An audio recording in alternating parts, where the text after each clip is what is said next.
प्रियंका जी, स्वागत आपका। तो फाइनली जातीय जनगणना की अधिसूचना निकल गई है। अक्टूबर में अगले वर्ष पहाड़ी राज्यों में और फिर 2027 में मैदानी, मतलब पूरे देश में हो जाएगी। अब तो खुश हैं आप लोग, लेकिन अब तो ये मुद्दा खत्म हो गया। जिस जातीय जनगणना के नाम पर आपने 2024 में इतना जबरदस्त पॉलिटिकल कैंपेन बनाई, फाइनली उस मुद्दे पर बीजेपी ने पिन मार दी। देखिए, भारतीय जनता पार्टी का दोहरा चरित्र तो सभी ने देखा है। अब जातिगत जनगणना पर उन्होंने जो है घोषणा तो करी, वो भी 2 साल बाद, आप 27 में स्टार्ट करेंगे।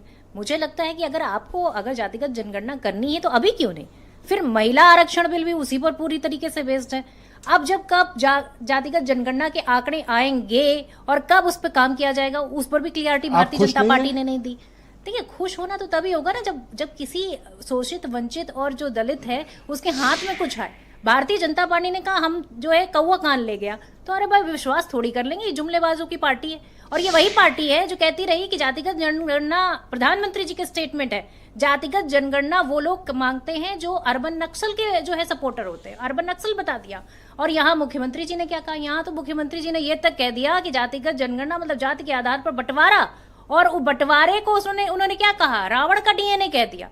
अरे भाई, ये वो लोग हैं आज से क्यों? आप इसके हक में हैं जो जातीय जनगणना हो रही है उसके खिलाफ में खड़ी हैं? हम पूरी तरीके से, सरकार ने जो फैसला किया उसको आप कैसे कंसीडर करती हैं? सरकार ने जो फैसला लिया है उसके बाद क्या भारतीय जनता पार्टी को डिक्लेयर करना चाहिए कि वो जातिगत जनगणना के बाद लोगों को किस तरीके से उनका हक देंगे। आरक्षण पर अभी तक आपका था कि जातिगत जनगणना कराओ, आप कह रहे हो हक। अरे भाई मैडम एक सेकंड, अरे सुनिए तो सही, एक डेटा आएगा तब तो कुछ बनाएंगे योजना। अरे तो डेटा आने तो दीजिए, डेटा आने में आप ही नहीं आने दे रही हैं, आप कह रही आगे का बताओ। और 29 में किसकी सरकार होगी, वही फिर उसके ऊपर काम करेगा। तो सीधी सी बात है कि अगर आप आज खिचड़ी पकाना स्टार्ट करेंगे तो पक्के 29 में तैयार होगी सर। तो अब ये इस मुद्दे पर आपकी कैंपेन तो खत्म ना, अब इस मुद्दे पर आपकी पॉलिटिकल कैंपेन तो खत्म? बिल्कुल खत्म नहीं है, अभी तो मुद्दा शुरू हुआ है। ये तो हम इनको पूरी तरीके से कटघरे में खड़े करेंगे इनको। ये जो टाइमिंग है, ये टाइमिंग एक पूरी तरीके से इन्होंने धोखा दिया है, देश की जनता को मूर्ख बनाया है। और मैं धोखा कैसे हो गया? बिल्कुल धोखा दिया। आप एक और जुमला विलंबित है ये वो कह सकती, पर धोखा कैसे है?